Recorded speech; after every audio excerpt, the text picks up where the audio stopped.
The following is a production of Florida State University's Office of University Communications.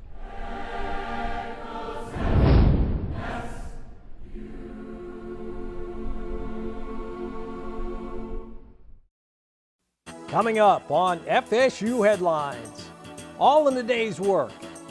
Florida State University digs into the past to prepare students for the future.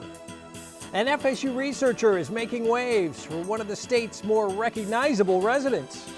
And we take a look back on the Seminoles' spring sports as we prep for what's to come this fall. Stay tuned for these stories and much, much more. FSU Headlines starts now.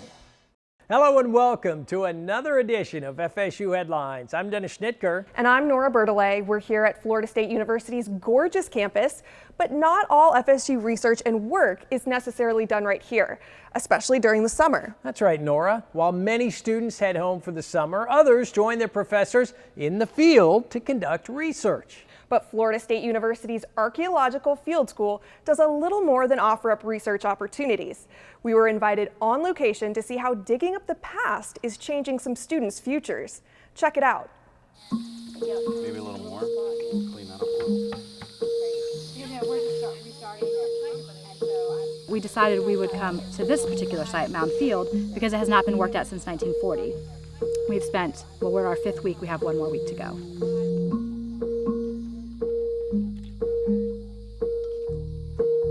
So the 2016 FSU Archaeological Field School is at a site in the St. Mark's National Wildlife Refuge, and it is 1,400 years old. So it dates from about 8650 to 8950. Far down in that it's very in the middle. Yes. So should I take a measurement from there? No, you're going to take a measurement from the floor to where it starts. In archaeology, it's all about hands-on. You can read about it all you want in a textbook, you can watch videos, you can do simulations on the computer, but until you actually get down in the units and get dirty, you cannot know what it's like. You can't actually be a professional archaeologist. These things that are sticking up, we call them features, and they're the evidence of where past activity happened.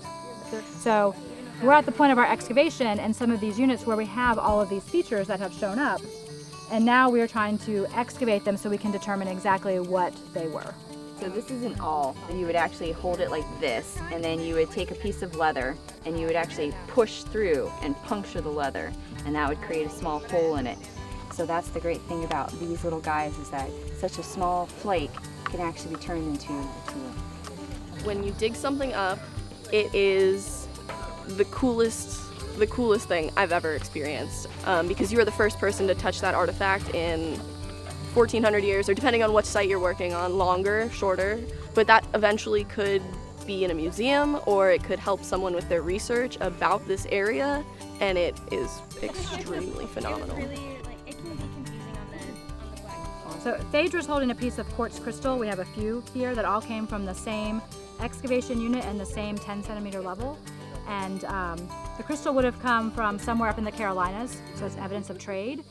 It's actually not a very good stone to work, but it can be manufactured into stone projectile points, but probably were done for ceremonial purposes and everything, as opposed to like this guy over here, which would have been a very working tool. This is a small arrowhead as well, and so it's actually been fractured at the bottom, so it's incomplete.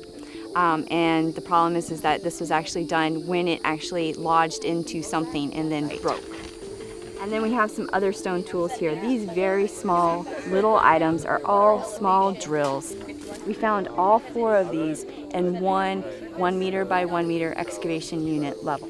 It was just quite fascinating to be able to find all that together, so that way we can get a better idea of the whole picture of the site. So being out in the field, we are applying all of the things that we've learned about, like remote sensing and data collection, and it's way more hands-on, which is great because that's the way I learn. And so if I had never done this experience, archaeology would have just been a side interest, but now it's something that I can actually pursue because I have the knowledge to pursue it in the field. We're collaborating with federal agencies, we collaborate with state agencies, and it offers our students unparalleled opportunities in the field of archaeology to work with all of these individuals. And that's really something special about being in anthropology at Florida State University in Tallahassee, Florida, where it is the hub of archaeology for the entire state and hopefully for the entire southeastern region. That is our goal, is to make it the preeminent department for archaeology in the southeastern U.S. The field school is certified through the Registrar of Professional Archaeologists, which benefits these students as they begin the job hunt after graduation. Well, from St. Mark's National Wildlife Refuge, we take Florida's scenic Highway 98 along the coast to St. George Island. There, another Florida State University professor is making waves for the loggerhead sea turtle population in the area, thanks to a pilot research program.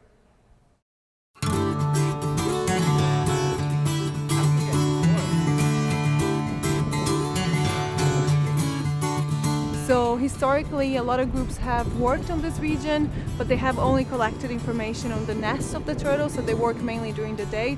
And we have started a new program this year where we're walking the beaches up and down during the night to see if we encounter the nesting females, so that we can collect baseline information on the turtles that are part of this population. A transponder or pit tag scanner.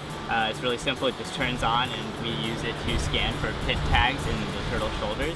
So we're walking up and down the beach many miles every night, and it's kind of a situation about luck because we have to encounter the nesting females either as they come up or as they're already depositing their eggs, and then we're putting tags in their flippers, taking biopsies. So by collecting information on the nesting turtles, we're able to look at movement. So for example, the other day we encountered this turtle that was already tagged. And then we went into the database and it was pretty exciting because this turtle was tagged in 2002 in Cape San Blas. And now we're able to find that turtle and see that that turtle is still alive, and we could go back to the records and see how much that turtle had grown, if that turtle had any issues or not. So we're able to collect long-term information. We also, in less than a week, we found 2 other turtles that had been tagged somewhere else. One had been tagged in Sarasota and the other one also in Cape San Blas. So it's really important to not only be here looking for other turtles that have been tagged elsewhere, but also to start tagging those turtles so that if they go to other locations, people can identify and see how the turtles are moving from one place to another. Basically telling you what the turtle, like what environment it has been around and what it's been eating. It really makes me feel like we're sort of making it a very tangible impact on, turtle conservation in the region. Getting the quantitative data that we're getting on the numbers of turtles nesting and various morphometric information is so important to their conservation and management.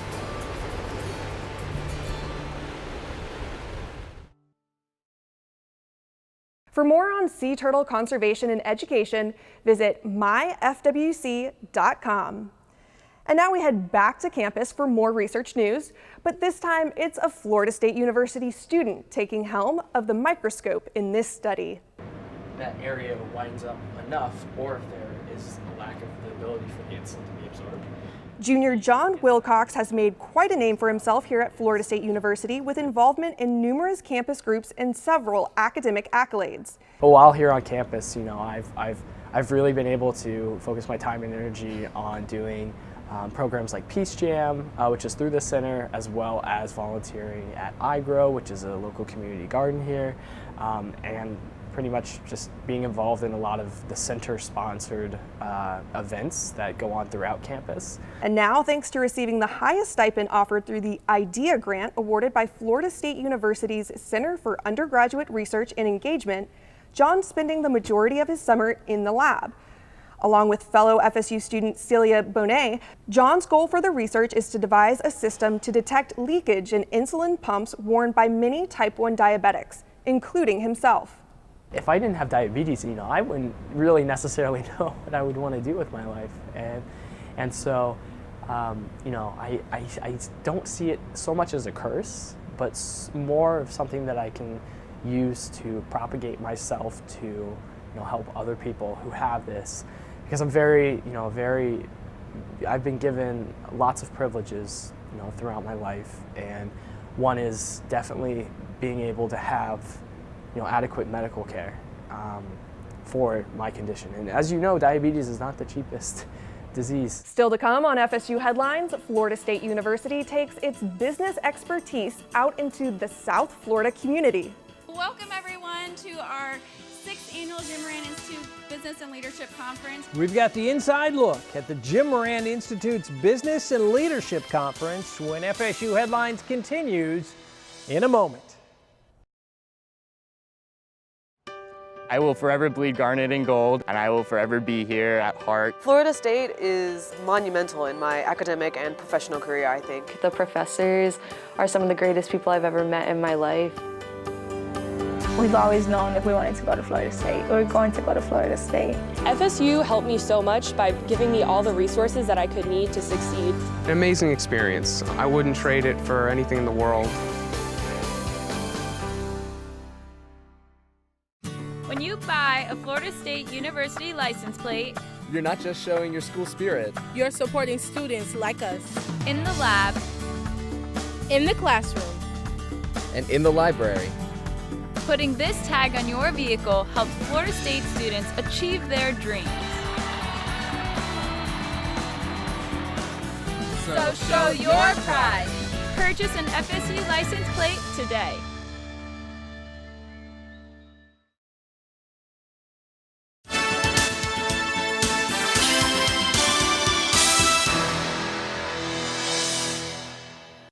Welcome back to FSU Headlines. I'm Dennis Schnitker. And I'm Nora Bertollet. The mission of Florida State University's Jim Moran Institute for Global Entrepreneurship is to inspire leaders through world-class education. And that's not just limited to Florida State's campus, nor to just FSU students. The Jim Moran Institute takes its knowledge out into the community with its Business and Leadership Conference held in South Florida each year. FSU Headlines reporter Mark Vaughn takes us to Fort Lauderdale for the story.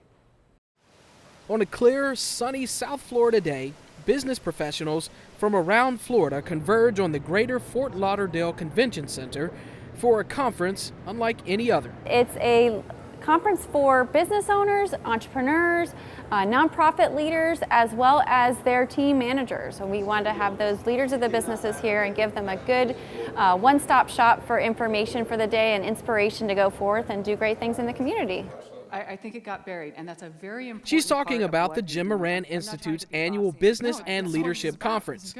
The mission of the Florida State University Jim Moran Institute for Global Entrepreneurship is to inspire leaders through world-class education. And with that mission in mind, the Institute heads to South Florida each year to hold a special conference for entrepreneurs, nonprofit CEOs, business executives, managers, and business owners.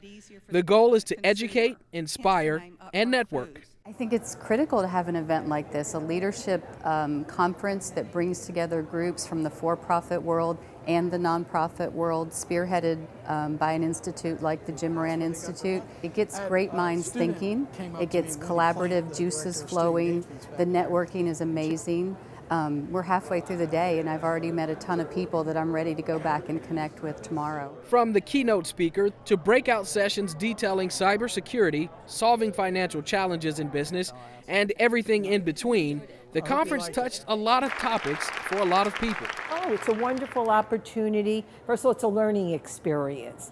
You know, the speakers bring a lot to an individual's business. In addition to the ability to network with your neighbors, share what's going on in your business. And I found it extremely interesting, and I was very lucky to attend this session. It's just one more way the Jim Moran Institute is reaching the state of Florida and helping to develop entrepreneurs who help to strengthen Florida's economy. For FSU Headlines, I'm Mark Vaughn. Florida State University's Entrepreneurship Bootcamp for Veterans with Disabilities program brings retired military members from across the country to FSU's campus to be put through more drills and training. But this training is a bit different. FSU has already established itself as one of the most veteran-friendly campuses in the country. So we started this 8 years ago and have been serving the transitioning veteran here using the talent at FSU, using the facilities at FSU, but maybe as important as all of that is the culture of FSU students and faculty caring about their veterans. EBV is a 3-phase training program for veterans who really have a passion for starting a business. We actually have them go to an 8-day boot camp at one of 10 universities across the nation, where they get to learn from subject matter experts, entrepreneurs, other veterans that have been there, done that before, academics, pretty much over 30 different modules over how to really start a business. In the Air Force, I worked more in IT, so rather than tweaking on computers, I'm now tweaking on spines and muscles and such. But this program has taken me into a thought process that will bring full circle my military expertise, my clinical expertise, and academic expertise in the business world. It's hard to really put it in words. You know, we hear all the time, thank you for your service, but words, when you translate it to action, this is actionable. Setting this up, giving us an opportunity to come here, and the money that's being poured in to support things like this, it is the biggest way to thank veterans and to say we really truly appreciate your service. Interacting with them and learning their story and their testimonies and sharing that with each other has really been a positive experience for me. It means the world, and we need more veterans to understand and know and have the knowledge about this program and what it can do to transform their lives, because this is truly transforming people's lives. Really, I mean, it's up to us to invest in our national resources, and one of our national resources is definitely veterans. I think it's very, very important to show that network and to, again, just invest in our nation's assets. And of course, veterans are one of our #1 assets.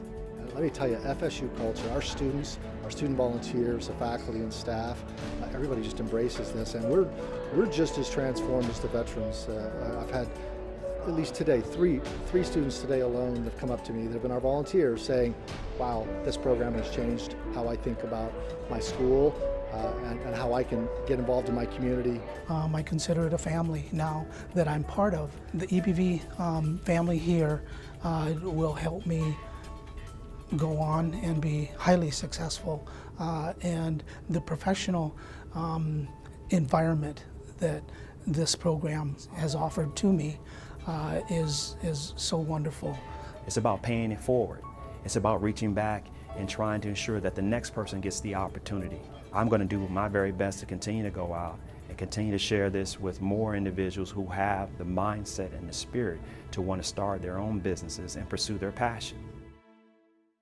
Science, technology, engineering, and math remain at the core of job creation throughout the state of Florida and the United States. And Florida State University is always looking for ways to prepare students for those career fields. These fragments in this group sensitive. Which is why the university is giving a group of high-achieving high school students the chance to spend part of their summer on Florida State University's campus to get a head start on possible careers in STEM. The university is helping these high school students through the Young Scholars Program, which brings in a select group to learn and study under the direction of some of FSU's outstanding faculty. Faculty like Dr. Jonathan Dennis, who's teaching these students the organization of the human genome. I mean, I've always thought I wanted to go into science. I think I want to go into research now after taking his project and taking this class. I've started to love what research entails, and so I definitely think this program has kind of led me on the way of thinking of what I want to do in the future. I would put this group of students on par with the best graduate student that I have worked with. Not the best graduate student at FSU, the best graduate student I've worked with at all the places that I've worked. There's an interesting aspect to these students. They are all successful. That is why they are here. With some successful students, you see them not leaving their comfort zone so they can continue to be successful. The most striking thing about this group of students is their success is rooted in their desire to go out of their comfort zone, their desire to do something that they don't know how to do and potentially fail, and then they redouble back and work twice as hard and do it until they get it. And that's a rare feature. That is going to make them successful in everything they choose to do. And it's a pleasure to work with them. It's a privilege to work with them. And during the 6-week course, students study in the fields of math, science, and computer technology. Coming up next on FSU Headlines, we follow up the Seminoles spring sports recap with a little garnet and gold style Olympic fever. And Vinci and Jamaica out well in 6-6. And we'll take a look at what fall has in store for Seminole Athletics when FSU Headlines returns in a moment.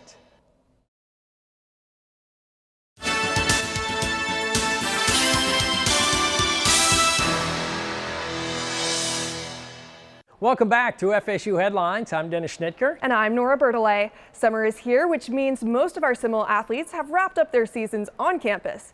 But some athletes are still competing around the world to punch their ticket to the 2016 Olympics. That's right, Nora. FSU's golf, baseball, and softball teams all enjoyed successful seasons. And FSU Headlines reporter Matt McMahon joins us now to take a look back at the year that was and all that we have to look forward to after Olympic fever cools off. Matt? Hey guys, it seems like now we've hit a dead period in sports. We've got volleyball, football, and the Olympics coming up soon. But for now, let's take a look back at the spring sports here at FSU. On the baseball diamond, the Seminoles hit a hot streak going into the final month of their season. The team rolled through NC State, Georgia Tech, and rival Miami at the ACC tournament before falling to Clemson 18-13 in the title game. That loss didn't deter the Noles. The offense exploded for 43 runs as they swept the Tallahassee Regional, earning them a super regional matchup with the #1 ranked Gators in Gainesville. The Seminoles stole game 1 3-0 behind a stellar complete game from Drew Carlton, but were unable to keep up with the Gators in games 2 and 3. Mike Martin's squad reached 40 wins for the 39th consecutive year, and the Seminoles fell just 1 win shy of the College World Series in Omaha. Meanwhile, the softball team was on a roll this past month with wins over Pitt, North Carolina, and Notre Dame. The Noles captured their 3rd consecutive ACC tournament championship. Up next were regionals right here in Tallahassee. In 3 games, they beat FAMU before taking out South Carolina twice. Following that, the team hosted Utah in the Super Regionals. Utah wasn't in town long as back-to-back wins earned the Seminoles a berth at the College World Series. Following a tough first-game loss to Georgia, the Noles battled back to beat UCLA and then Michigan, earning head coach Lonnie Alameda her first 2 wins in Oklahoma City. The team's dramatic and competitive final game saw them lose to Auburn in extra innings, falling just short of the College World Series final. Moving on, let's take a look at some Florida State athletes who are attempting to take their talents international this summer in the Rio Olympics. Let's start things off with some Noles of the past. Nick Lucina was last on campus in 2003, but he will be playing beach volleyball for the red, white, and blue. A cluster of recent Seminoles will participate on the track this summer, and Zagri will compete in the 100-meter hurdles for her home country of Belgium. CJ Green will run the 100-meter for the nation of Antigua. Lyndon Hall will cover the most distance of the group, running the 1500-meter for Australia. Current Noles Stefan Britz will compete in the long jump for his native South Africa. The Noles will also have some big names in the pools in Rio. Pavel Sankovic, who last swam at FSU in 2014, will be swimming for Belarus. Recent graduate Katrina Young will dive for the U.S. off of the 10-meter platform. She is the 4th ever FSU diver to head to the Olympics. Many countries have yet to hold important qualifying meets. Plenty more Noles are aiming to take their talents international, and with trials ongoing throughout much of July, they'll get their chances. As the summer heat bears down on Tallahassee, so are the eyes of the entire college football universe. Preseason rankings have the Noles firmly in the top 10 as they begin the season with college football playoff expectations. While the team may have lost key players like Jalen Ramsey and Roberto Aguayo to the NFL draft, they return all 11 starters on offense and could have the talent to make some noise this year. One of the positions to watch is quarterback, where redshirt senior Sean McGuire, who started a few games last year, is battling for the starting job with redshirt freshman DeAndre Francois. Running back Dalvin Cook looks to bounce back after surgery this spring, and he could cement himself as one of Florida State's all-time greats with a solid season. On defense, DeMarcus Walker is taking his senior year in stride as he has stepped up into a valuable leadership position on the team. Sophomores Josh Sweat and Derwin James might emerge as stars after exceeding expectations in their true freshman campaigns. As for special teams, the Seminoles might have a new Aguayo filling the kicker position. Roberto's younger brother, Ricky, will be competing to put the ball through the uprights this season. All in all, this team is returning a ton of talent and experience. The Noles will kick off their season on Monday, September 5th at Camping World Stadium in Orlando against the Ole Miss Rebels. Florida State women's volleyball team enjoyed a successful 2015 season. The team fought their way to the second round of the NCAA tournament and finished the year ranked 19th in the country. In 2016, the team has their sights set even higher. Head coach Chris Poole returns a ton of talent this year despite losing a few veterans. This year, Poole has named Haley Luke the captain.